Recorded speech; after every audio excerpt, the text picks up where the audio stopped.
Sugda na ang konstruksyon sa two-story nga weaving center sulod sa Basilan Government Center compound sa barangay Santa Clara, Lamitan City.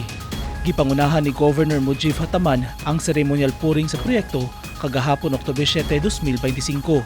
Ang weaving center ang magsilbing Pinoy-anan din padayon nga mabuhi, mapat ug mapasigarbo ang sining sa pagtinun isip trademark ug simbolo sa panagiusa sa mga taga-Basilan. Human sa aktibidad, doon na sa ikipahigayon nga usap tayo gob dok magtetinon Basilans nga gihimo sa Riot Hall, Basilan People's Capitol. Usa kini ka dialogo aron masabtan sa katawhan nga napalig-on na ang weaving industry sa Basilan pinaagi sa usa ka ordinansa. Tuig 2023 pa namugna ang Tenon Ordinance. Tingwa sab niini nga madungog ang ilang tingog, masabtan ang ilang panginhanglanon ug mas pakusgan pa ang kultura sa pagtetinon, usa ka tradisyon nga dunay lawom nga ugat sa kasaysayan sa Basilan. Kauban sa gobernador ang ubang opisyal sa gobyerno. Makig-alayon sab sila sa mga waivers aron mapaabot ang suporta sa gobyerno ngadto kanila.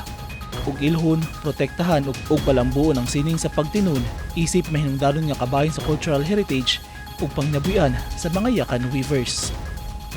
Eugene Hinutan, Newsline Philippines. Stay safe.